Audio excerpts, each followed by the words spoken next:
জীবনে এগিয়ে যাও, তবে অন্যকে তুচ্ছ করে নয়। সময়কে কাজে লাগাও, তবে অসৎ কাজে নয়।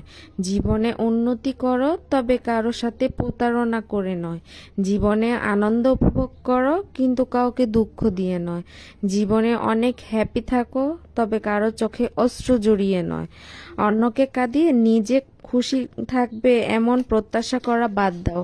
যে অন্যকে বিনা কারণে কাঁদায়, প্রকৃতির নিজ দায়িত্ব তাকে কাঁদায়। আসসালামু আলাইকুম, আপনারা সবাই কেমন আছেন?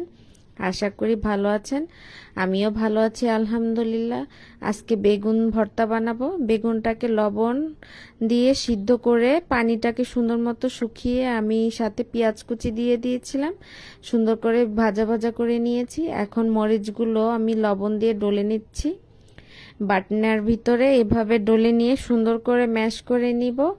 নিয়ে তারপরে বেগুনটাকে দিয়ে দিব। সুন্দর করে এভাবে ম্যাশ করে তারপরে যেভাবে করে সুন্দরভাবে এটাকে ডলতে হবে যতক্ষণ পর্যন্ত মিহি না হচ্ছে। তো বেগুন ভর্তাটা শীতকালে অনেক ভালো লাগে, সাথে ধনিয়া পাতা দিয়ে। তো বাসায় ধনিয়া পাতা ছিল না, তো এইভাবে করে আমি ডলে নেব। তারপরে একটু সরিষা তেল অ্যাড করে নিয়েছিলাম। আর এই যে আমার ভর্তা হয়ে গেছে। তো ভর্তাটা খেতে অনেক মজার হয়েছিল। ভর্তা দেখে আমার মেয়ে ভাত খেতে বসে পড়েছে। আজকের মতো এই পর্যন্তই। আল্লাহ হাফেজ।